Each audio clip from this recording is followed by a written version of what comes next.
Oke, jadi welcome back to Silent Trader Academy channel. Ya, jadi masih berjumpa kembali, tidak bosan-bosannya dengan saya, Om Silent, di kesempatan spesial topik discuss, topik santai ya. Jadi sifatnya diskusi, ya discuss, tidak ada yang benar, tidak ada yang salah. Jadi ya mungkin lebih kepada topik yang akan membuka wawasan teman-teman ya, tentunya sesuai topik terkait fundamental gitu ya. Jadi karena saya melihat fenomena akhir-akhir ini banyak sekali para trader ataupun investor yang ya memang dari dulu kalimat ini memang kalimat sakti para investor, yaitu in fundamental we trust ya. Jadi kita akan bedah nih sebenarnya kalimat ini maksudnya apa sih gitu kan. Apa cuma sekedar kita ngomong gitu aja atau ada makna di dalamnya? Nah, kita akan bahas secara tuntas dan ringkas tentu dengan gaya pembicaraan dari saya. Nah, jadi sebelumnya saya mohon maaf juga, ini re-upload ya yang kedua kalinya. Jadi saya sudah upload ya kemarin, tapi nggak taunya saya juga heran kenapa di YouTube itu nggak ada suara gitu ya, karena memang saya pribadi pun tidak pernah ngecek. Jadi setelah after record saya close, saya langsung upload, dan dari dulu memang nggak ada trouble gitu. Tetapi tahu-taunya pada saat saya cek buka, oh iya, nih kok video nggak ada ya. Jadi ya cukup memakan waktu. Ya, persiapannya prepare sudah 1 jam, tambah ngomongnya 1 jam, ya 2 jam habis sia-sia. Cuman nggak masalah. Ya nggak masalah karena saya tetap ya, karena tujuan di YouTube itu adalah mengedukasi teman-teman.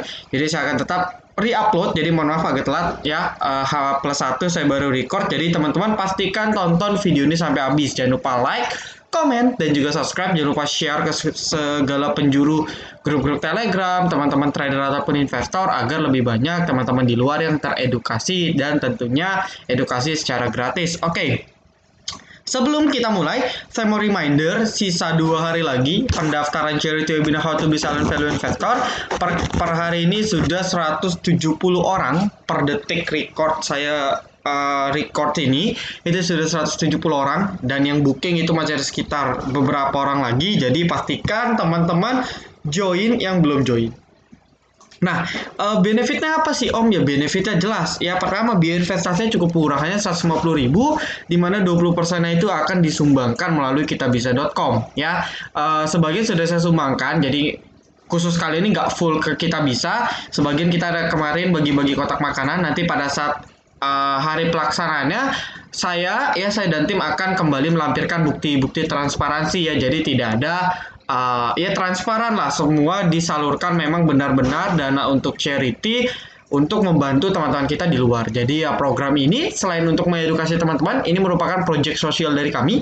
Ya, jadi memang Silent Trader ini agak berbeda dari grup luaran, di mana kami terus-menerus melakukan aksi sosial. Ya, karena memang saya pribadi berasumsi bahwa ya buat apalah kita profit banyak, tapi profit kita ini nggak mau dibagi kepada sesama. Ya, seperti itu. Jadi ketika saya share ilmu melalui charity webinar ini, kebetulan nih charity webinar kami yang kedua, ya jadi ya sambil memberikan edukasi, ya saya juga mau teman-teman ya ada berhati baik, bermurah hati untuk membantu rekan-rekan di luar yang lebih membutuhkan. Karena mau bagaimanapun, saya yakin ketika teman-teman sudah kenal pasar modal, kenal saham, setidaknya kehidupan teman-teman lebih baik dibandingkan kehidupan teman-teman kita, masyarakat kita di luaran yang sedang membutuhkan, baik itu imbas COVID ataupun tidak dari imbas COVID-19. Seperti itu. Jadi kalau mungkin langsung disuruh bukan paksa ya, maksudnya langsung suruh keluar sedekah, mungkin kita berat ngeluarinnya. Tapi kalau dengan charity webinar, Anda dapat ilmu yang luar biasa ya. Saya sedang PPT sudah mulai siap gitu kan. Kalau Anda sudah sudah siap seperti itu. Ya, kalau Anda sudah siap dan sudah siap untuk baca e-booknya ya, karena kebetulan ini kan kita ada e-book senilai ya kalau di total 2 juta mungkin ya, karena kan satu e-book itu kalau dicek di luaran itu 100 ribuan gitu. Jadi ada total 20 e-book lebih teman-teman bisa baca, dan teman-teman peserta charity webinar yang sudah mendaftar terlebih dahulu itu dia sudah baca duluan. Jadi ya banyak, ada teknikal, banarmologi, dan juga fundamental tentunya. Nah, balik lagi dengan adanya edukasi yang luar biasa ini ya teman-teman sambil membantu, sambil dapat ilmu. Jadi ya kita hanya sebagai perantara yang berbuat baik, yang bersedekah itu teman-teman. Jadi ya teman-teman yang istilahnya yang melakukan sumbangsi, kita silent trader hanya sebagai perantara. Ya melalui charity webinar ini diharapkan aksi sosial nanti nextnya charity webinar ketiga, keempat, kelima dan seterusnya akan tetap berjalan. Ya, jadi selain charity webinar, kita juga ada yang namanya program 1000 kebaikan. Ya, nanti di akhir bulan, ini juga mau akhir bulan nanti akan ada realisasinya. Jadi kalau teman-teman yang join VVIP Silent Investor ataupun VVIP Silent Trader, ya nanti akan ada program 1000 kebaikan. Jadi setiap 1000 rupiah teman-teman daftar, per bulannya itu sebesar 1000 rupiah kita sisihkan untuk membantu teman-teman di luar sana yang membutuhkan. Ya, jadi seiring berjalannya dan berkembangnya silent trader, tentu nanti program ini akan berubah menjadi program 2000 kebaikan, 3000 kebaikan dan seterusnya. Jadi doakan saja, terus dukung dan support Silent Trader Academy, dan tentu proyek-proyek sosial ini akan kita terus kembangkan dan inovasikan seiring berjalannya waktu. Oke, berhubung saya record menjelang sholat asar, jadi ya mungkin kita skip dulu. Ya, saya pause dulu videonya, nanti kita lanjut lagi after sholat asar selesai ya. Jadi kita menghormati, kita break dulu sebentar ya. Oke, kita lanjut ya. Nah, tadi sampai mana saya lupa. Oh ya, kalau mau daftar ya, kita batas akhir regis itu di tanggal berapa ya? Oh, 31 Oktober 2020 ya, hari Sabtu jam 17.00, jam 5 sore waktu Indonesia Barat ya, waktu Indonesia Barat. Oke, jadi kalau mau daftar ataupun teman-teman yang udah booking tapi lupa payment itu boleh, atau Om saya paymentnya nanti awal bulan bisa gak? Saya baru gajian tanggal 5, boleh, asal dibayar nggak masalah ya, boleh kok, seperti itu tidak ada masalah ya. Kalau saya sih orangnya santai aja ya, asal teman-teman ada niat untuk belajar, untuk nambah ilmu, saya pasti support teman-teman ya. Tapi dijaga komitmennya, jangan udah bilang tapi kabur gitu kan, boleh ya, nggak masalah. Atau Om, aduh saya bulan depan akhir November boleh baru bayar nggak? Boleh, nggak masalah ya. Jadi nggak usah khawatir, nanti teman-teman sudah ada niat baik untuk belajar, niat baik untuk bantu sedekah, teman-teman sudah luar biasa hebatnya ya. Jadi ya kita bukan orang egois ya, kita kalau ada profit ya kita bagi, share untuk membantu teman-teman di luar. Oke. Ya, jangan mau daftar langsung ke join saja ke Telegram kami t.me/silenttraderacademy atau ke t.me/omsilent ya, @omsilent, atau ke t.me/staffsilent. Jadi yang mau tanya-tanya bisa langsung ke saya ataupun direct ke staff saya. Ini staff yang khusus ngurusin terkait payment. Ya, jadi waspada penipuan yang mengatasnamakan Silent Trader Academy. Oke. Nextnya saya mau announce ya, jadi launching project kita yang kedua ialah VVIP Silent Investor. Jadi ini adalah fasilitas baru di mana kalau dari dulu kita fokus trading, saham trading, jual beli. Kali ini kita fokus diversifikasi produk, diversifikasi layanan ke VVIP Silent Investor. Nah, jadi ini adalah premium yang berbeda dengan VVIP Silent Trader. Kenapa? Karena konteks cara trading, prosedur, sistematika, cara screening, research, dan sebagainya pun berbeda jauh antara research untuk fundamental dan juga research untuk teknikal. Ya. Nah, di sini VVIP Silent Investor, ketika teman-teman misalnya, aduh Om, saya capek belajar fundamental. Ya, nanti kita akan bahas habis ini. Duh, pusing Om. Misalnya seperti itu kan, aduh Om, kok kayaknya saya nggak masuk kotak ya. Saya kalau lihat angka pusing. Saya kalau lihat laporan keuangan langsung misalnya muntah-muntah, pilek, batuk, demam. Misalnya seperti itu. Nah, kalau teman-teman nggak mau ambil pusing, teman-teman percayakan dengan kami. Kami yang akan berikan rekomendasi saham investasi ya dalam rentang waktu 1-5 tahun. Ya, target kami sih ya jangan sampai 5 tahun, kalau bisa 1-2 tahun itu sudah taking profit ya, minimal target kita itu 50%. Ya, itu target planning awal. Tapi ya nanti kalau ada semacam something ya, seperti misalnya ada kondisi makroekonomi yang cukup mengkhawatirkan seperti itu ya, kita akan melakukan taking profit yang kita akan melakukan taking profit bisa di bawah 50%. Tapi target awal planning kita tetap 50-100%. Karena apa? Karena saham-saham yang kita rekomendasi merupakan saham-saham yang istilahnya apa ya? Mutiara emas. Jadi ibaratnya ialah saham-saham yang berpotensi untuk menghasilkan multi-bagger. Nah, multi-bagger itu apa? Multi-bagger ialah saham yang bisa memberikan potensi return 100%. Bukan gorengan loh ya. Kalau gorengan ya kalau kita mau 100% bisa, bukan nggak bisa. Saya juga dapat banyak 100% dari saham gorengan, dari waran bisa. Cuman kan itu lebih ke spekulasi. Tapi kalau ini kita invest, kita beli, kita tinggalkan istilah kasarnya, ya sudah, biarkan kami yang bekerja, kami yang research ya. Jadi kalau Bapak Ibu baca poin ketiga dan kedua itu ada update berkala, jadi teknikal kita update, fundamental kita update, dan yang kedua transparansinya. Ya, jadi nanti Bapak Ibu akan disuguhkan portofolio kami full, tidak ada ditutup-tutupi ya. Nominal awal saya injek 50 juta dulu, ya nanti bisa menambah. Jadi ya saran saya kalau Bapak Ibu mau ikutin modal seperti saya boleh, jadi presisi saya 50, Bapak Ibu 50 bisa. Tapi kalau misalnya modal investasi 10-20 ya nggak masalah ya, tapi kan nanti bisa hitung persentasenya. Ya, jadi nggak masalah, tapi nggak menutup kemungkinan 50 juta ini akan kita injek kalau memang ada saham-saham lagi yang menarik. Atau kita perlu untuk averaging down dan sebagainya. Ya, tapi modal awal 50. Dan transparansi, sahamnya apa yang dibeli, di harga berapa, lotnya berapa, rata-ratanya berapa, ketika kita jual kita info, ketika kita taking profit kita info, ketika sahamnya turun kita averaging down kita info, semua kita info transparan, live market, tidak ada ditutup-tutupi. Jadi ya ini untuk memutus stigma bahwa grup rekomendasi dia nggak berani tunjukin porto. Di sini kita akan tunjukin porto, kita sama-sama lihat ya. Jadi ada rasa kepercayaan ketika teman-teman lihat, oh dia ternyata beneran beli kok. Ya sudah, ya berarti kan saya pribadi pun nggak mau rugi. Ya saya juga mau untung 50-100%. Jadi kita sama-sama profit bareng. Ya, seperti itu. Jadi ada transparansi antara apa ya istilahnya ya, antara member dengan owner seperti itu. Jadi ya nggak ada tutup menutupi. Ya paling yang ditutup ialah ID account aja untuk privacy kan, seperti itu.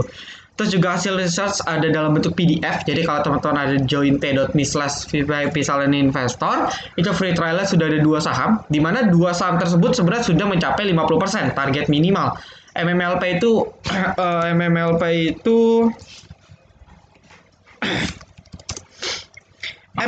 itu sudah nyapai 320 ya. Saya beli itu di 188, berarti 188 ke 320 kan 50-60%. Itu sudah kena target ya. Cuma target saya masih jauh ya, nanti di VIP saya info. Nah, berikutnya ialah IPCC. IPCC dulu juga sebenarnya sudah mencapai target. Karena dulu ketika saya beli, saya screening, saya tuh beli di 300. Habis itu saya averaging ke 350, sahamnya waktu itu sempat ke 510 ya, 40-50%. Ya. Saya sempat TP juga sebagian di sini. Sekarang posisinya ya masih saya lupa IPCC saya di harga berapa, tapi kurang lebih di 370, di 380. Masih BP. Ya, saya sudah taking profit di sini 50%. Nah, nanti di sana ya dipandu lagi. Yuk, kita jualan dulu. Nanti kita pindah ke rekomendasi yang lain. Nah, jadi rekomendasi kita itu ada 2 jenis. Ada rekomendasi alternatif, ada rekomendasi utama. Rekomendasi utama ialah rekomendasi yang akan dimasukkan ke dalam portofolio. Jadi misalnya rekomendasinya ada BBRI, BBCA, BBNI. Nah, 3 itu yang akan kita masukkan di sana. Ya, 3 itulah yang akan kita masukkan di sana. Oke. Nah, nanti kalau misal kita sudah taking profit, misalnya MMLP, IPCC, kita bisa switch ke namanya rekomendasi alternatif. Ya, jadi rekomendasi alternatif adalah rekomendasi pilihan lain dengan potensi return dengan time frame yang sama, tidak ada beda. Ya, cuman mungkin untuk mengurangi, untuk meminimalisir resiko-resiko seperti akun saya akun syariah, misalnya seperti itu. Jadi saya mau beli saham-saham syariah seperti itu. Nah, kalau kita mau beli saham-saham syariah, misalnya MMLP, PCC, saya belum cek dia syariah atau bukan. Kalau misalnya mereka ini bukan, ya kita bisa pilih rekomendasi alternatif seperti itu. Atau teman-teman merasa MMLP, CCC setelah baca research dalam bentuk PDF kayaknya nggak cocok nih, kayak kurang oke deh. teman-teman bisa switch ke rekomendasi alternatif. Dan rekomendasi alternatif juga nanti ada transparansinya, update teknikalnya, update bandarmologinya, itu ada. Oke? Nah, itu juga konsultasi private portfolio. Jadi selama rentang periode member teman-teman, jadi kan harga investasi 350.000 per kuartal. Ya, tapi kalau teman-teman ikut charity webinar itu jadi 250.000. Jadi ya anggapannya teman-teman bayar charity webinar udah dapat ilmu, dapat potongan juga di VVIP Silent Investor. Makanya ya benefit ini satu paket antara charity webinar dengan VVIP Silent Investor. Nah, buat member VVIP yang mau join tapi nggak join charity webinar itu ada diskon 300.000. Ya, jadi harganya 300.000 untuk 200 orang pertama. Seperti itu. Ya, jadi kalau misalnya teman-teman bayar untuk kuartal 3, sekarang kan kuartal 3, nanti dari 1 November sampai 31 Januari. Jadi selama 3 bulan, kalau di total ya, kalau lagi pakai paket promo 250.000, sebulan teman-teman cuma bayar sekitar 83.000. Saya rasa 83.000 sebulan itu merupakan angka yang cukup tidak material, karena saya yakin biaya entertain teman-teman sendiri itu sudah di atas mungkin 1.500.000. Jadi teman-teman hemat, teman-teman sudah dipandu dengan benefitnya. Nah, karena ini baru, saya akan adakan meeting besok hari Sabtu jam 10 sampai jam 12 itu via Zoom. Semua member VVIP ataupun non VVIP boleh join untuk pengenalan lebih dekat terkait VVIP Silent Investor, karena mungkin sebagian banyak teman-teman yang masih ragu, yang masih bingung konteks prosedur teknisnya, teman-teman bisa langsung tanyakan di sana. Jadi meetingnya akan diadakan tanggal 31 Oktober di jam 10 sampai jam 12. Ya, kalau masih tanya jawab maksimal jam 1 siang. Jadi di sana teman-teman bisa tanya lebih jauh, ya kalau ragu silakan. Tapi sudah ada 13 orang yang sudah join, sudah payment, bahkan paymentnya langsung rata-rata langsung setahun, ya seperti itu. Jadi ya tergantung teman-teman. Kalau mau coba tes 1 bulan, ya boleh, mending tes dulu daripada nanti salah, ya kan, atau nggak cocok, ya ibaratnya ya udah 1 kuartal lewat. Ya, tapi kalau teman-teman yakin, mending langsung pakai promo 1 tahun. Oke. Ya, jadi seperti itu kurang lebih pemberitahuan singkat. Nanti detailnya saya akan announce di grup. Nah, berikutnya kita akan bahas terkait kalimat ini, ya. Saya ketik aja deh. Pasti teman-teman pernah mendengar kalimat ini. In fundamental, we trust. Oke, saya yakin khususnya para investor, ini merupakan kalimat sakti yang sering kita ucapkan. Bahkan saya pribadi pun, ya saya sering ucapin juga kalimat in fundamental we trust. Ya, jadi kalimatnya in fundamental we trust. Kalau kita bedah, ya ini maknanya kan berarti dalam fundamental, ini kan dalam fundamental, ya kita percaya gitu.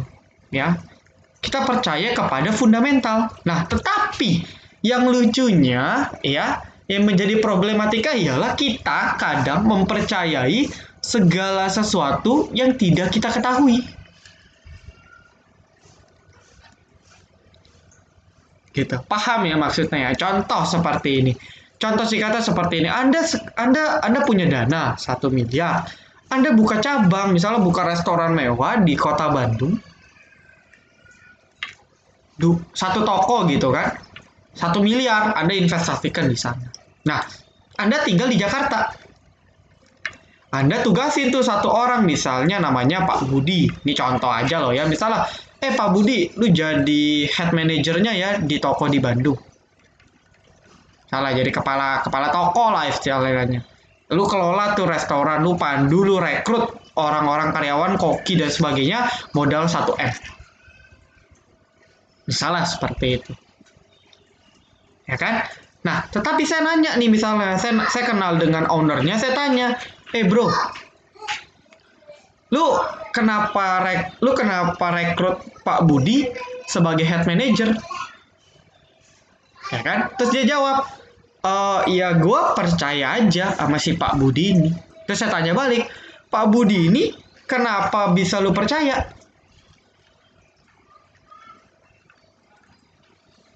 Nah, akan muncul 2 pilihan. Pilihan pertama, si owner nggak bisa jawab. Dia cuman paling jawab, oh ya percaya, ya gua kenal orangnya, percaya, seperti itu. Tapi orang kedua mungkin bisa jawab seperti ini, oh gue kenal Pak Budi karena dia orangnya jujur. Dari dulu gue sering jadi dia head manager di kota Surabaya, di kota Medan, dan dia track kerjanya bagus, jujur. Kerjanya rapih misalnya. Terus apa namanya, kerja jujur, rapi, terus misalnya dapat diandalkan lah misalnya. Nah, kalau kita tipe orang yang pertama, ya tipe satu yang kita nggak tahu siapa Pak Budi, tapi kita sudah suruh dia ambil alih sebagai head manager, ya itu berbahaya seperti itu. Karena kita cuma asal modal percaya, tapi kita nggak tahu dasar percaya kita ini apa. Tapi kalau tipe orang yang kedua, ya mereka tahu kenapa dia rekrut Pak Budi, karena Pak Budi jujur, karena Pak Budi rapih kerjanya. Pak Budi lu tolong ini beres bos, salah kan? Terus Pak Budi dapat diandalin, Pak Budi tolong rekrut koki yang terkenal ya, tapi kalau bisa costnya yang murah, cari bahan baku yang fresh, tapi ya kalau bisa costnya ditekan, seperti itu. Oke bos, laksanakan. Nah, kalau kita seperti tipe orang kedua, kita sudah benar. Tapi kalau kita tipe pertama, ini jadi problem. Sama dalam kalimat tadi, in fundamental we trust. Nah, pertanyaannya ialah investor, ya, yang saya temui 8 dari 10 orang yang saya survei, saya tanya via chat. Jadi kalau orang ada konsultasi, aduh om, tapi sih saya yakin nih fundamental bagus, apa saya keep aja ya? Saya tanya, emang fundamentalnya bagus ya? Saya baru tanya balik seperti itu, mereka langsung bengong. Ya, jawabannya apa ya? Titik. Apa ya? Ya karena bagus om, perusahaannya terkenal om, ya produknya saya pakai om, seperti itu.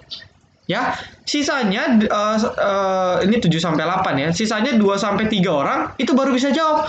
Oh, karena pendapatannya tumbuh om. Pendapatan growth naik terus misalnya. Laba bersih naik terus. Perusahaannya akuisisi terus, ekspansi. Misalnya ya, misalnya perusahaannya ekspansi om.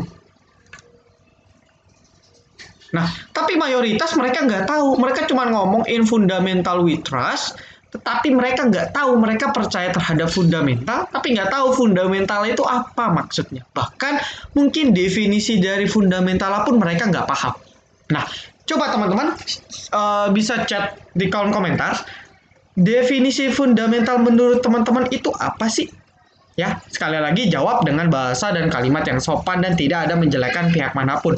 Ya, jadi ya saya berpendapat bahwa kalau fundamental itu seperti ini. Ya, jadi biasakan kita menggunakan kalimat yang sopan dan santun. Ya, kita discuss aja, kita santai aja karena nggak ada yang benar, nggak ada yang salah. Oke, kalau kita cek dari KBBI, kata fundamental, ya, itu kan berarti dasar atau basic atau fondasi lah kita bisa bilang. Ya, jadi ya kalau kita ngomong fundamental dalam konteks umum, ini merupakan dasar atau basic atau fondasi. Nah, kalau fundamental dalam pasar modal, ya, kalau fundamental dalam pasar modal kan identik dengan investasi. Kalau ketika kita identik dengan investasi saham, ya, maka saham itu kan mengimplementasikan perusahaan. Nah, maka kita fundamental itu ya kita mau cari tahu dasarnya, basicnya, fondasinya si perusahaan itu bagus atau enggak. Nah, maksudnya dasar, maksudnya fondasi, maksudnya basic itu apa? Maksudnya ialah kinerja perusahaan.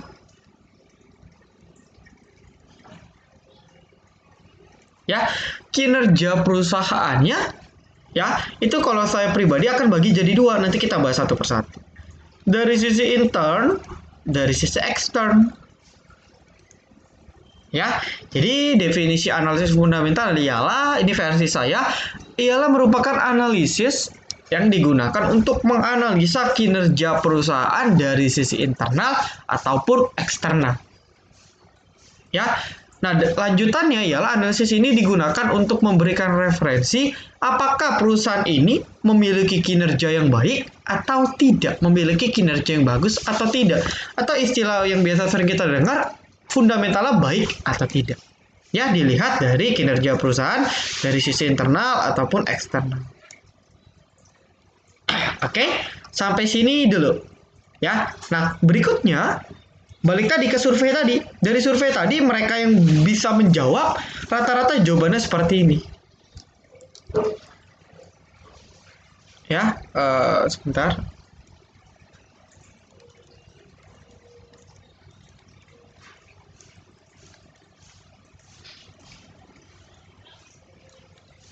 Kriteria perusahaan dengan fundamental bagus. Yang saya sering dengar perusahaannya terkenal. Yang sering saya dengar ya dalam kasus nyata. Om, ini fundamental bagus karena perusahaannya saya kenal. Produknya high quality om, kelas mewah misal.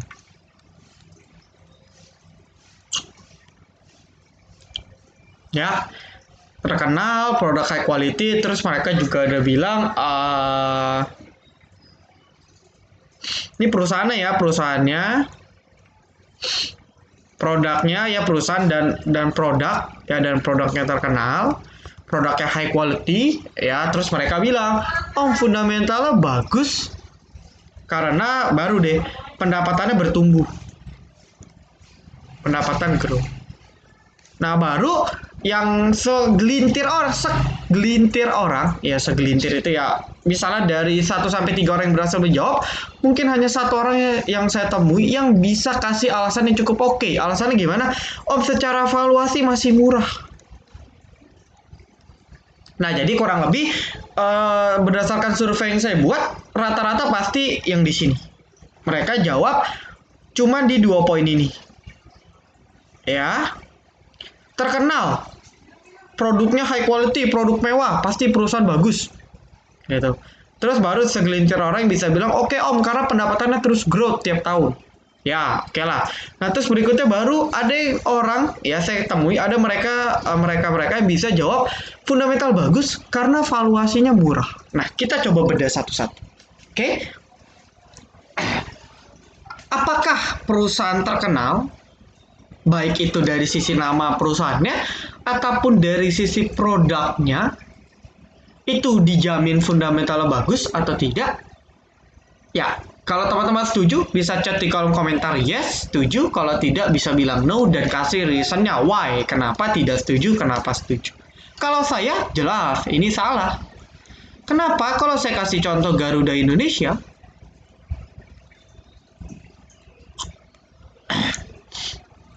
apakah perusahaannya terkenal? Saya yakin semua orang yang tonton tahu Garuda Indonesia. Meskipun mungkin maksudnya belum pernah naik Garuda Indonesianya, tapi dari berita pun pasti kita sudah kenal. Garuda Indonesia. Perusahaan terkenal. Produknya high quality gak? High quality, kenapa? Karena bahkan dulu ketika saya kecil, saya SD SMP, yang nggak cukup untuk biaya tiket Garuda, karena kan biaya tiket Garuda kan agak sedikit premium ya, di atas di bawah ya seperti Sriwijaya, Lion, AirAsia gitu kan, itu kan yang sering promo. Tapi kan kalau Garuda itu high class, jadi misalnya kalau kayak misalnya AirAsia 300.000 misalnya pulang pergi ke Jakarta Bali misalnya, di Garuda itu misalnya 500 sampai 1 juta premium ya. Pengen gak naik? Pengen ya, saya pun dulu pengen gitu.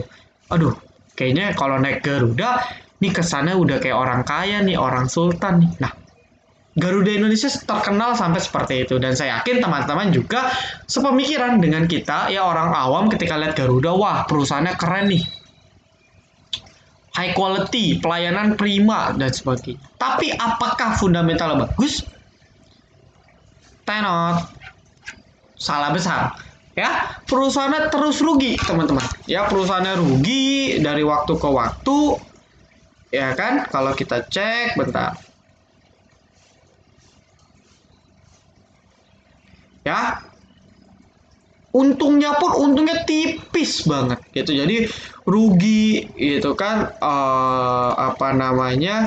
dari sisi utangnya bengkak, perusahaannya rugi, ya. Di luar kelihatan oke, perusahaan ini terkenal, perusahaan ini bagus, tapi ketika kita bongkar laporan keuangannya, hancur. Nah, dari sini adalah mematahkan stigma. Kalau teman-teman masih berpikir perusahaan terkenal, perusahaan yang saya pakai produknya, perusahaan yang memiliki produk high quality dan sebagainya, pasti fundamental bagus, teman-teman harus berpikir dari sekarang bahwa asumsi teman-teman itu salah besar.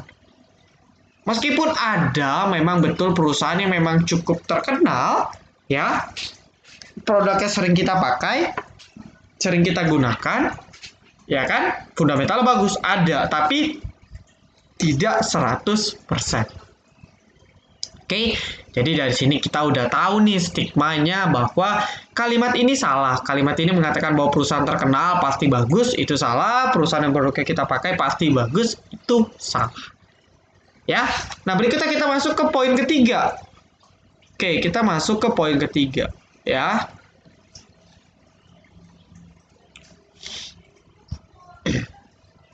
Poin ketiga, pendapatan. Oh, pendapatannya growth terus.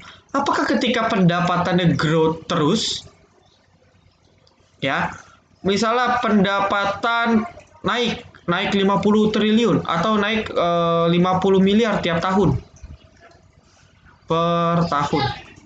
Jadi contoh tahun ini 100 M, besok 150, besok 200, tahun depannya lagi, maksudnya 250, 300. Tahun pertama, tahun kedua, tahun ketiga, tahun keempat, tahun kelima. Apakah dengan pendapatan, ini salah ya, apakah dengan pendapatannya yang naik tiap tahun itu sudah mencerminkan bahwa perusahaannya bagus atau tidak? Kurang tepat. Ya, jadi kalau kita patokan, pendapatannya naik terus kok, ini bagus ini perusahaan. Nggak salah.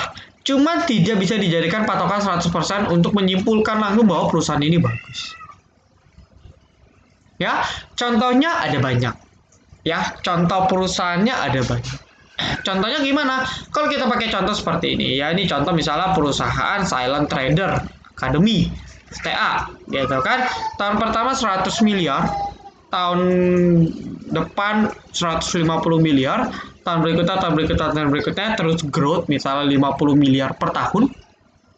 Oke. Nah, tetapi pada saat dibongkar lagi hutangnya ikut gede. Utang awal misalnya 30 miliar.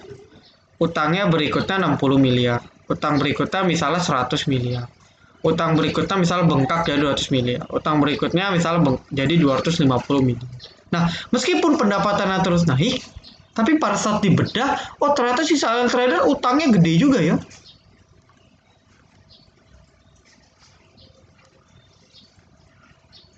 Nah, apakah dengan kasus seperti ini teman-teman masih yakin bahwa perusahaan ini fundamental bagus? Ya, kalau saya dengan contoh kasus seperti ini tentu tidak. Kenapa? Karena oke lah perusahaan ini grow terus pendapatannya, tapi di satu sisi si manajemennya nggak bagus. Kenapa nggak bagus? Karena bukannya pendapatannya growth, kan dia dapat untungnya growth. Ya, kalau dia laba bersihnya terus naik tiap tahun, tentu dia akan lebih berfokus untuk bayar hutang. Tapi kenapa pendapatannya udah makin bertambah, tapi kok bayar utang nggak bisa ya? Tapi kok kenapa malah perusahaannya terus nambah hutang ya? Nah, ini menjadi pertanyaan.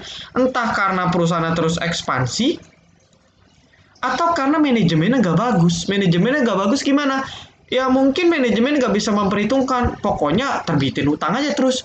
Buka cabang di kota A, kota B, kota C, kabupaten A, kabupaten B, kabupaten C. Buka 1000 cabang tiap tahun. Ya, buka 1000 cabang tiap tahun, dana nggak ada. Terbitin hutang. 30 miliar, 60 miliar, 100 miliar, 200 miliar, 250 miliar. Ya, nanti ketika tiba-tiba ada COVID, gerai tutup, PSBB, hancur nggak? Hancur semua. Nah, di sini mematahkan bahwa pendapatan bagus tidak menjamin 100% fundamental bagus. Oke, kasus realnya di emiten itu banyak. Jadi jangan cek Harus cek pendapatan, tapi nggak boleh patokan 100%. Ya, tidak boleh berpatokan 100% terhadap pendapatan. Oke, seperti itu.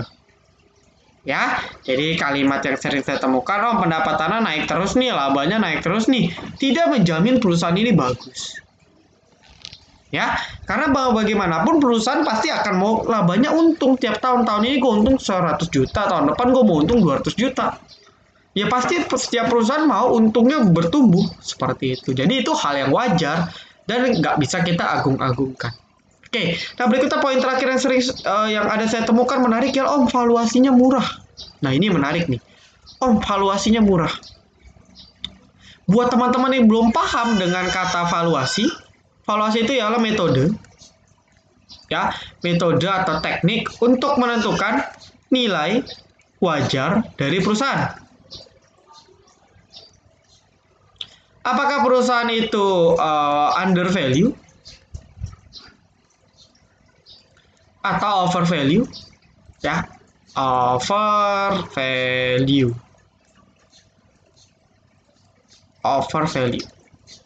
Nah, under value apa? Under value menggambarkan harga pasar sahamnya sekarang, harga sahamnya sekarang misalnya 100, tapi ketika dihitung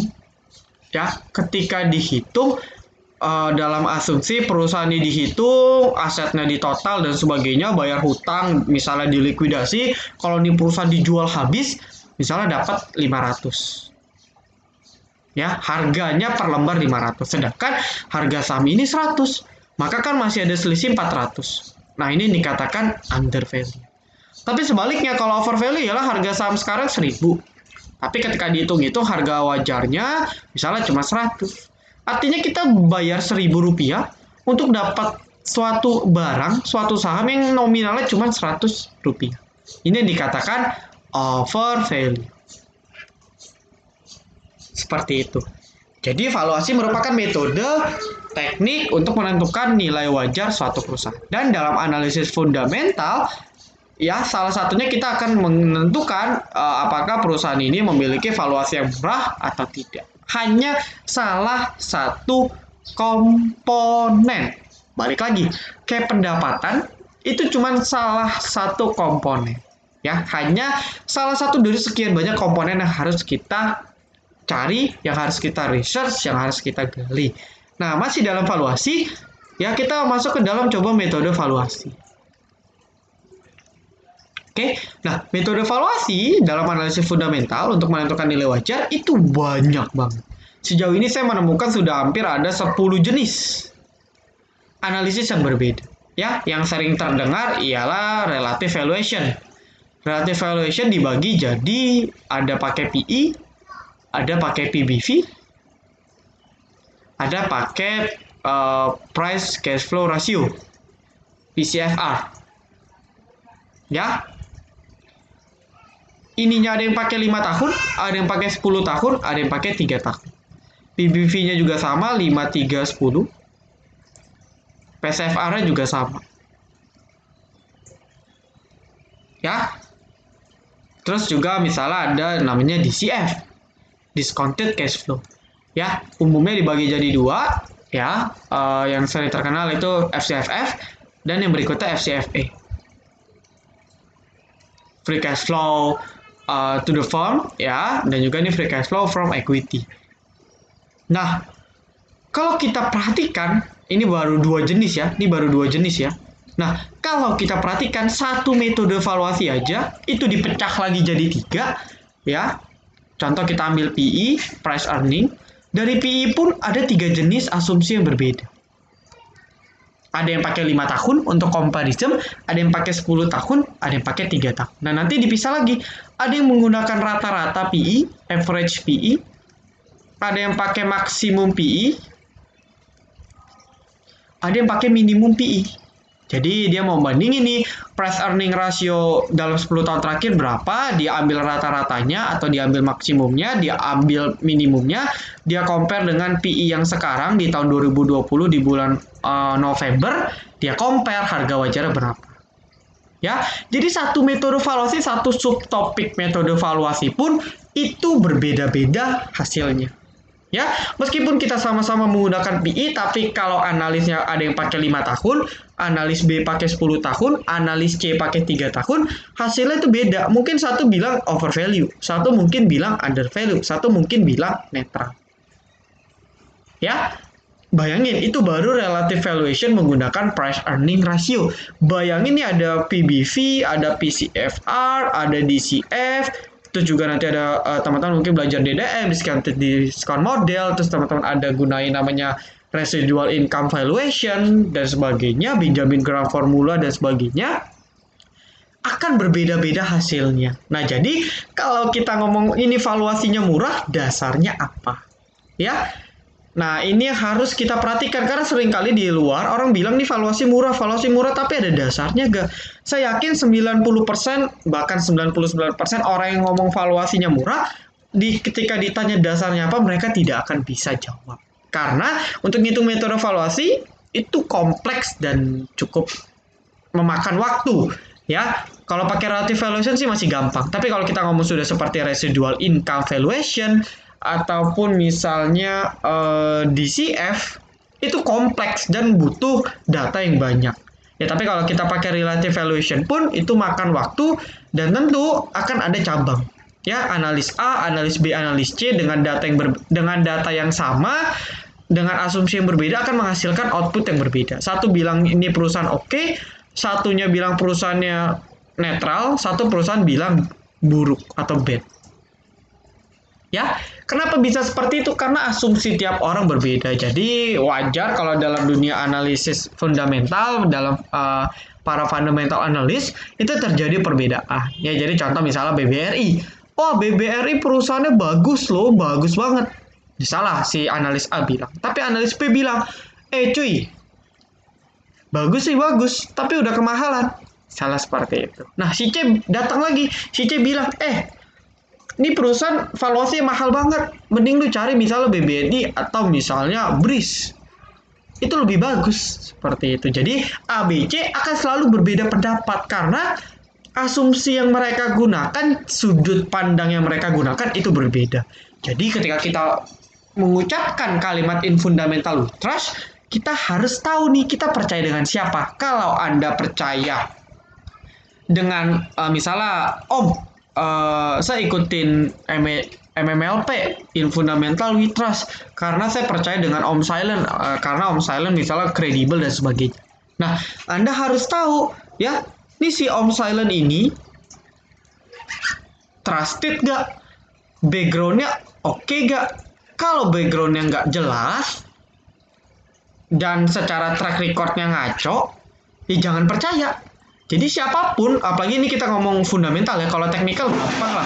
Tapi kalau kita sudah ngomong yang namanya fundamental, kita harus percaya. Ini kalau kita maksudnya bergantung sama orang lain ya, kita harus percaya orang tersebut ini bagus atau enggak. Atau jangan-jangan ketika orang tersebut menerbitkan laporan, perusahaan ini bagus loh.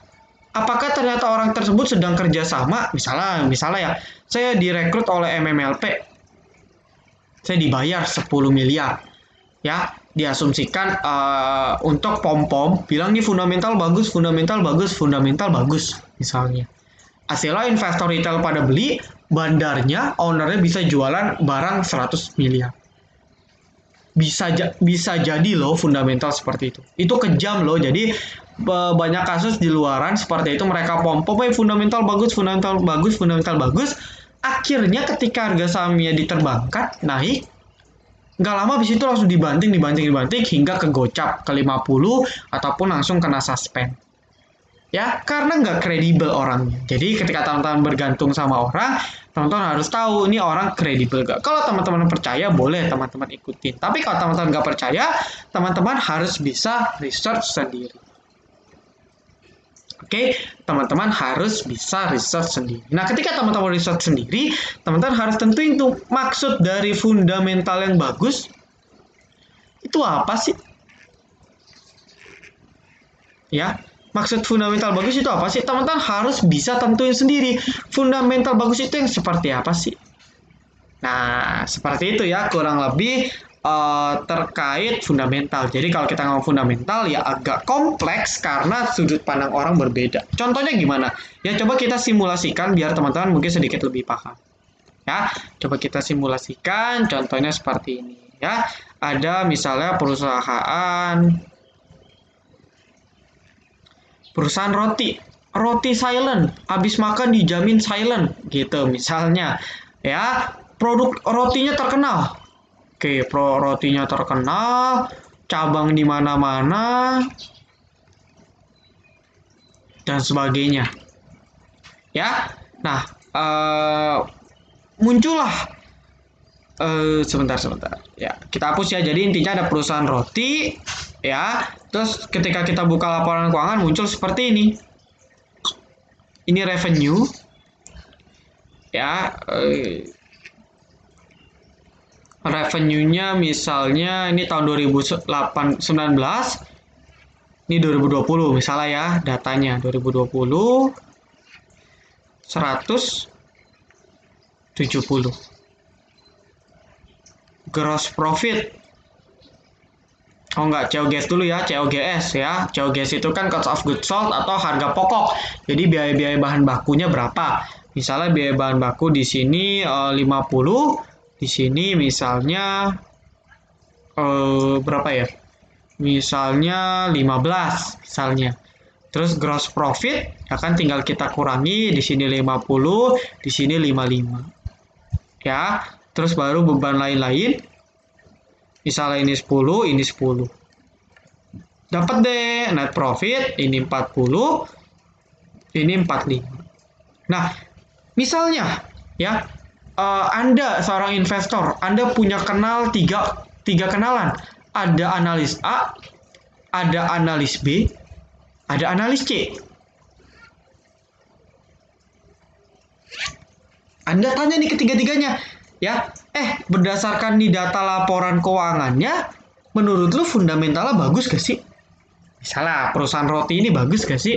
Si A bilang, ini perusahaannya jelek bro, jangan, lu jangan invest di sana. Kenapa? Karena kalau lu lihat, ini pendapatannya turun loh dari 100 ke 70, artinya dia turun 30. Ya ini asumsinya miliar, ini turun 30 miliar. Ya ini perusahaan berarti kan penjualannya menurun. Ya, mungkin saja rotinya udah nggak terkenal atau orang udah bosen, nggak ada inovasi, jadi pendapatannya turun 30 miliar. Wah ini perusahaannya jelek bro, jangan invest di sana. Misalnya seperti itu. Anda balik tanya, Anda WA lah, analis B, gue mau minta pendapat lu nih. Nih gue udah lampirin laporan keuangannya si misalnya PT Roti Silent. Menurut lu gimana ya? Oke, bentar bro, gue cek. Oh, ini perusahaannya bagus bro. Fundamentalnya bagus. Kenapa? Karena kalau lu perhatiin, ya, emang sih penjualannya turun gitu. Ya, bener kata si A bro, penjualannya memang turun 30. Tapi kalau lu perhatiin, cost-nya itu turun 35 bro. Artinya apa? Artinya perusahaan efektif. Ya, daripada penjualan naik tapi bahan bakunya juga meningkat, mendingan seperti ini. Hasilnya laba kotornya lebih tinggi bro. Ini perusahaan bagus. Si A itu salah lihat, si A cuma lihat pendapatan. Tapi si A nggak lihat bahwa bebannya pun turun lebih banyak dibandingkan penurunan pendapatan. Ya, ini bagus bro, ini perusahaan efektif, ini manajemennya tepat, manajemennya bagus, ngelola bahan baku, cari bahan baku sehingga bahan bakunya lebih murah costnya. Si B bilang bagus. Misalnya seperti itu. Ya, terus si A bilang lagi, ya kita laporan nih ke si A, analis A, kata si B, ini bagus kok perusahaannya efektif, gitu. Misalnya seperti itu. Nah, si A defense lagi. Cuy, ini gue ada kasih alasan lain lagi, lu baca berita deh. Ya, ini dia tutup 100 cabang loh tahun 2020. 2021 dia bakal tutup lagi 100 cabang lagi. Total 200 cabang udah ditutup loh. Ini kan tandanya perusahaannya nih kagak sanggup untuk bayar gaji, bayar sewa, dan sebagainya. Ya, karena rotinya kurang laku, kurang inovasi, makanya dia tutup cabang, bro. Ini bahaya, bro. Mendingan lu jangan invest deh di sini. Misalnya seperti itu. Ya. Nah, Anda tanya lagi ke si B. B, kata si A, ini ada link beritanya, gue baca bener juga ya. Ini perusahaan kan mau tutup cabang, ini berarti perusahaannya jelek dong. Nah, si B balik defend lagi, bro lu salah, itu si A tuh ngaco katanya. Kenapa ngaco? Karena kalau lu baca detail, dia tutup 100 cabang, uangnya ya misalnya uangnya dia tutup 100 cabang, uangnya untuk ekspansi di kota-kota besar. Dia mau ekspansi buka cabang di Jakarta, dia mau perluas di Bandung, dia mau perluas di misalnya Surabaya. Yang ditutup itu misalnya di misalnya di Kabupaten Bekasi, atau misalnya di Kabupaten Serang, bro, atau misalnya di wilayah di Sumatera Selatan dan sebagainya. Ya, ini bukan kota-kota besar, dia tutup wajar. Daripada nggak jalan, mending dia fokus di Jakarta buka cabang di lokasi strategis. Justru manajemennya tepat, bro. Ini orangnya cerdas. Mending lu investasi di saham seperti ini, karena perusahaannya bagus. Nah, berbeda lagi antara si A dan si B. Padahal datanya sama, beritanya sama, ya, tapi hasil analis outputnya beda. Gitu. Yang mana yang benar? Si A kah yang benar ataukah si B yang benar? Tidak ada yang benar, tidak ada yang salah.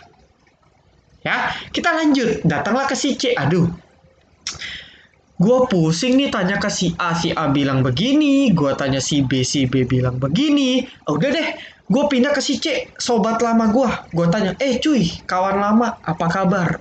Baik, lu masih dalam analis kan? Masih cuy, gue masih analis, masih di seputar analis fundamental perusahaan. Nah, gue mau tanya nih, ini kan ada berita misalnya PT Roti Silent, ini laporan keuangannya seperti ini. Kira-kira kalau gue investasi di sana, bagus gak ya? Oke bro, bentar, gue screening ya, gue cek ya. Oke, misalnya 1 hari 2 hari dia telepon balik. Bro, gue udah dapat nih hasil risetnya. Gimana tuh? Nah, menurut gue nih ya, ini menurut pandangan pribadi gue dari data yang lu kasih, kalau gue cek sih perusahaannya sih so far so good ya. Dalam arti seperti yang lu bilang bro, sebenarnya gue cukup setuju dengan si B misalnya. Ya, karena memang betul ya perusahaannya meskipun ini kan lagi pandemik bro, jadi wajar lah kalau misalnya perusahaannya labanya turun, ya laba turun wajar karena pandemik cuy. Ya tapi dari satu sisi ya benar kata si B, ya si B bilang cost of goods sold turun lebih banyak berarti kan efektif. Gitu, itu bagus banget bro. Nah berikutnya kalau dari berita yang lu kasih, ya, nah ini menurut gua, ini lu harus teliti karena meskipun seandainya nih bro, ya dia kan tutup 100 cabang. Misalnya dari 100 cabang dia dapat duit misalnya ya jual tokonya dan sebagainya, misalnya dia hemat total 100 sampai 200 miliar. Nah, lu harus tahu nih bro, 100-200 miliar itu dijual dananya untuk apa aja. Nah, kalau misalnya pada saat dicek 50% untuk bayar hutang, 25%-nya misalnya untuk ekspansi, terus 25%-nya lagi misalnya untuk kegiatan promosi. Nah ini lo harus hati-hati bro. Kenapa? Karena kan ini ternyata dia tutup cabang ya, karena dia nggak sanggup bayar hutangnya, jadi terpaksa dia kurangin tokonya. Nah seperti itu. Terus langkah berikutnya bro, lu harus cek tuh toko-toko 100 cabang yang ditutup bener gak sih semuanya itu di kabupaten-kabupaten yang nggak, maksudnya bukan kota-kota besar. Apa jangan-jangan ya? Apa jangan-jangan ya? Apa jangan-jangan dari 100 cabang yang ditutup, 50-nya itu di kota kecil, 25-nya bahkan di kabupaten kecil, ya kabupaten kecamatan. Nah 25-nya lagi ini di kota besar. Nah kalau sampai ada kota besar pun tertutup, Wah, berarti kan nih perusahaan ada something nih, bro. Nah, lu mungkin harus cek lagi komposisi hutangnya oke gak. Kalau misalnya hutangnya ternyata bengkak, wah ini lu harus hati-hati deh. Ya, apalagi lagi pandemik seperti ini, mendingan lu jangan investasi di sana. Nah, dari cerita ini, ya, si A bilang perusahaannya nggak bagus. Dia bilang pendapatannya turun, indikasi perusahaan nggak ada inovasi. Salah apa benar? Jawabannya benar. Tidak salah karena memang benar pendapatannya turun. Artinya perusahaan yang mungkin tidak ada inovasi sehingga penjualannya bisa turun 30% dari 100 ke 70. Ya. Terus si A bilang 100 cabangnya ditutup. Artinya kan di perusahaan sedang dalam likuidasi. Betul. Ya seperti yang bilang si C tadi, ini harus cari tahu apakah karena utangnya gede sehingga dia harus tutup cabang atau enggak. Kalau memang seperti itu, ini akan menjadi sinyal jelek untuk fundamental perusahaan. Ya, jadi betul atau salah? Ya betul, tidak ada salah. Nah berikutnya si B. Si B bilang meskipun pendapatannya turun, tapi perusahaan cukup efektif karena cost of goods sold-nya turun lebih banyak dibandingkan pendapatan. Jadi pendapatannya turun 30 miliar, tapi bahan bakunya turun 35 miliar. Hemat 5 miliar. Efektif gak? Efektif. Ya, apakah si B salah? Enggak, pendapat si B betul. Karena reason yang dia berikan betul. Nah, terus si B bilang lagi, dia tutup cabang tapi dia mau fokus untuk di kota besar. Betul atau salah? Betul, ya. Karena si B kan bilang dia fokus ke kota-kota besar yang bisa memberikan income yang lebih besar dibandingkan berharap pada 100 cabang yang pendapatannya kecil. Betul atau salah? Betul juga, karena memang ya si B bilang bahwa fokusnya lebih terarah, lebih terfokus, pendapatannya akan lebih meningkat. Jadi B tidak salah. Nah, bagaimana dengan C? Si C juga sama. Yang dibilang si C, baik itu dari sisi penjualan ataupun cabang, itu juga benar. Karena mereka masing-masing si A, si B, si C, itu memiliki apa istilahnya, pandangan, sudut pandang masing-masing yang berbeda. Mungkin dari sisi pengalaman, mungkin dari sisi tingkat intensitas beliau untuk research, karena semakin dia banyak research, pengalaman semakin banyak, kacamatanya semakin luas. Ya, jadi ya kalau cuma sekedar analisa saham setahun sekali dengan orang yang analisa saham untuk fundamental 1 tahun 100 kali, tentu yang 100 kali akan lebih bisa memberikan alasan yang lebih masuk akal dan cakupannya lebih luas seperti yang si C tadi. Nah, pertanyaannya saya harus ikutin yang mana? Itu tugas teman-teman. Ya, balik lagi, kalau teman-teman percaya dengan orangnya, teman-teman bisa ikutin. Ya, tetapi kalau teman-teman tidak percaya, akan menjadi kesulitan. Karena kita trust, kita percaya dengan seseorang yang tidak kita ketahui kebenarannya, itu akan menjadi hal yang berbahaya. Oke, nah dari cerita ini juga kita mengasumsikan, kita juga sudah paham bahwa fundamental itu kompleks dan luas. Setiap orang punya pandangan yang berbeda. Jadi ya intinya sih siapapun ya, baik si A, si B, si C, yang penting goals akhirnya tetap siapa yang bisa memberikan return untuk investasi yang paling tinggi. Itu goals akhir dari fundamental. Percuma ngomong panjang lebar, tapi kita nggak take action untuk beli, kita invest pribadi, ya kita nggak benar-benar invest di saham tersebut, kita cuma berkoar, kita nggak beli, itu sama aja bohong. Ya, seperti itu. Nah, kalau misalnya teman-teman masih belum paham, ya kita akan bahas ya pembahasan terakhir ya terkait fundamentalnya itu sendiri. Jadi seperti yang sudah saya bilang di awal, fundamental ya kita sudah tahu definisinya. Kalau saya sebenarnya cuma dibagi jadi 2. Ya. Sebentar, ya fundamental itu sebenarnya cuma dibagi jadi 2 cakupannya. Ya, nggak jauh-jauh, nggak sulit-sulit. Jadi fundamental dibagi jadi 2 pembahasan. Ya, fundamental itu dibagi jadi 2 pembahasan. Yang pertama dari sisi internal, kita harus cek internal perusahaan. Berikutnya kita cek dari sisi eksternal perusahaan. Nah, kalau kita cek dari sisi internal perusahaan, apa yang dicek? Ya, kita bisa cek manajemennya. Balik tadi, ini background direksinya bagus gak sih? Kayak contoh Pak Budi. Nih, Pak Budi ini kredibel gak sih? Capable gak sih? Atau jangan-jangan dulu pernah korupsi ya? Nah, ini yang harus kita cari tahu. Setelah kita cari tahu, kita baru bisa simpulkan. Ya, atau dari internal kita bisa cek misalnya dari sisi misalnya kita dari cek laporan keuangannya. Ya, dari kita cek laporan keuangan, ini bercabang lagi. Ya, apakah pendapatannya naik tiap tahun? Terus apakah laba bersihnya juga naik?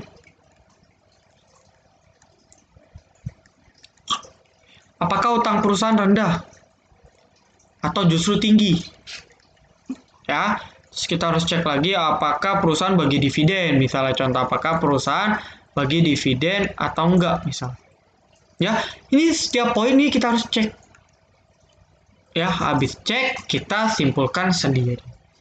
Seperti itu. Jadi ya kalau internal kita bisa cek dari manajemennya, kita bisa cek ya dari laporan keuangan paling penting ya. Dari laporan keuangan itu bercabang gitu. Ada pendapatannya naik, kita cek pendapatan, laba bersih, hutang, struktur hutang, ekuitas dan sebagainya, arus kasnya lancar atau enggak. Itu kita semua cek. Dan balik lagi, nanti kalau teman-teman tanya ke si A, ke si B, ke si C dengan data yang sama, ya hasilnya beda. Ini bilangnya oke, ini bilangnya enggak, ini bilang netral. Gitu. Jadi ya balik lagi, tiap orang itu beda-beda. Ya, tiap orang itu beda-beda dari sisi cara pandang, sudut pandang dan sebagainya. Oke? Ya, nah berikutnya kalau dari sisi eksternal gimana?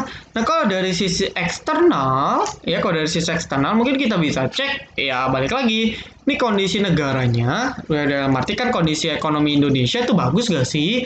Sedang bagus gak sih? Good or bad? Ya, terus habis itu industrinya lagi, industri bertumbuh gak sih? Atau jangan-jangan industri yang gitu-gitu aja, nggak ada prospeknya. Ya contoh misalnya industri tekstil, garment, keramik, itu kan industri gitu-gitu aja. Kita mau growth gimana? Nggak mungkin kan nanti, ya mungkin bisa jadi, cuman kan agak nggak mungkin. Misalnya tren keramik berbentuk batu akik, misalnya ya, tapi kan itu agak mustahil. Jadi ya kita cek industri perusahaannya ini bagus gak sih? Terus ya mungkin kita juga bisa cek misalnya ada pesaingnya gak sih? Apa jangan-jangan kayak Alfamart ya? Alfamart depannya ada Indomaret, sebelahnya ada Alfamidi, sebelahnya ada Family Mart. Ya, kalau gitu kan gimana? Ya kalau kompetitor banyak, ya kan berarti persaingannya ketat, pendapatannya akan tertekan. Nah, jadi kalau teman-teman mau cek tiap orang, tiap poin, ya, tiap poin seperti ini akan bercabang, pendapatannya pun akan bercabang lagi. Dia cek pendapatan tiap tahun, dia compare antar emiten atau dia compare tiap tahun nih, dia compare tiap tahun atau dia compare per emiten atau dari per industrinya. Sama laba bersih di compare, ini semua di compare, jadi tiap poin akan ada banyak cabang yang harus kita research. Dan itulah alasan mengapa kita ngomong fundamental ya. Jadi teman-teman harusnya sekarang sudah tahu ketika teman-teman ngomong in fundamental with trust atau kita ngomong ini fundamental bagus, itu tidak sesederhana itu ya. Untuk menghasilkan kata fundamental yang bagus itu butuh research yang luar biasa gitu. Itu butuh research yang luar biasa teman-teman. Jadi nggak sekedar kita ngomong in fundamental with trust, tapi kita harus tahu alasan kita bilang itu fundamental bagus dan alasan kita trust sama fundamental itu dasarnya apa. Kalau kita nggak bisa menentukan dasarnya, kita berinvestasi pada hal yang salah. Mungkin kalau lagi hoki sahamnya naik, ya. Tapi kalau namanya hoki kan nggak terus-terusan. Nah, tapi kalau nanti teman-teman akan terus menggunakan cara yang salah, ya nanti teman-teman akan merasakan sendiri akibat. Ya, karena saya sendiri percaya bahwa gak semua saham akan kembali naik lagi. Saya percaya seperti itu. Ya, jadi kalau dibilang, udahlah tinggalin, nanti sahamnya juga naik lagi. Itu konsep yang salah. Ya, jadi kalau contoh saja paling gampang, misalnya LPPF. Ya, dari mana? Dari sini. Kita beli dari 2016. Gue beli deh, nanti juga naik lagi. Ya turun di sini, gue beli deh, ntar juga naik lagi, misal. Sampai sekarang 4 tahun apakah naik?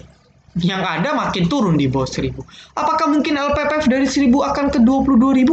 Itu angka yang sangat amat mustahil. Oke, itu angka yang sangat amat mustahil.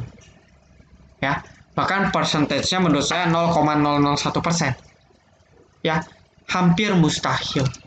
Ya, jadi nggak semua akan balik ke asal. Jadi contoh, Om Envy mungkin nggak sih bakal balik ke 2000?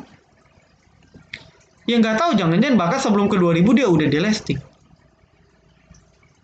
Seperti itu. Ya, nah meskipun nanti ada sahamnya rebound atau balik ke area, misalnya dulu kita beli di 1500, terus kita cek misalnya, ini fundamental we trust, belum tentu dia akan kembali ke 1500. Bisa saja dia baru nyampe 1400 udah lanjut turun. Karena apa? Ya karena mungkin saja dari sisi valuasi memang harga wajarnya di sekitar 1200 1300. Ya. Ya udah, ketika kita beli di 1500 ya harganya ketinggian, itu resiko kita.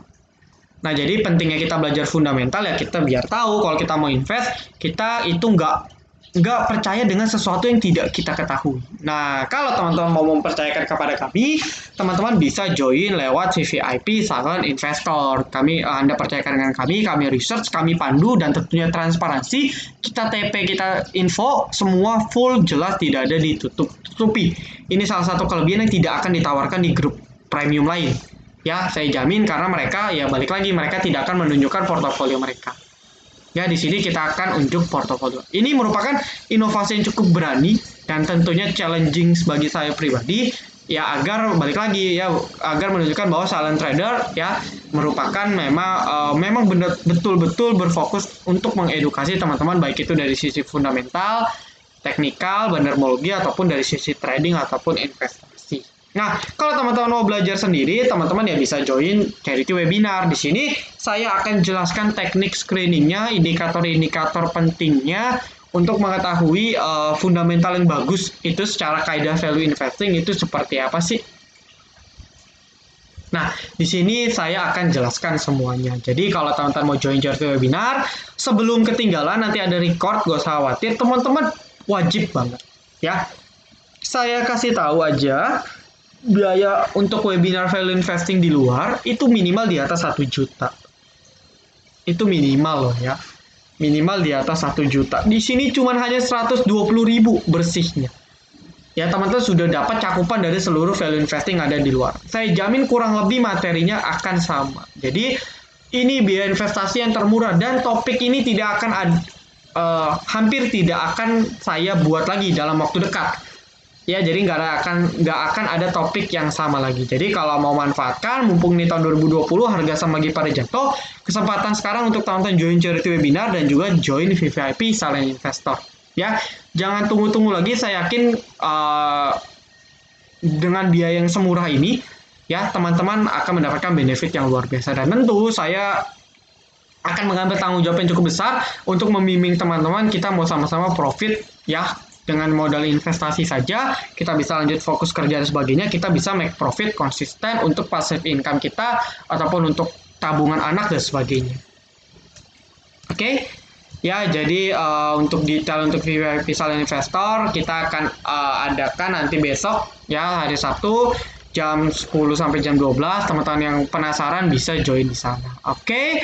Thank you banget, semoga video yang gak error lagi ya. Thank you banget teman-teman yang sudah nonton video ini dari sampai akhir. Jangan lupa like, komen, dan juga subscribe. Jangan lupa nyalakan notifikasinya agar ketika saya dan tim upload video terbaru, teman-teman bisa langsung update. Oke, see you in the next video teman-teman. Silent Trader Academy, be silent, be patient, be cuan.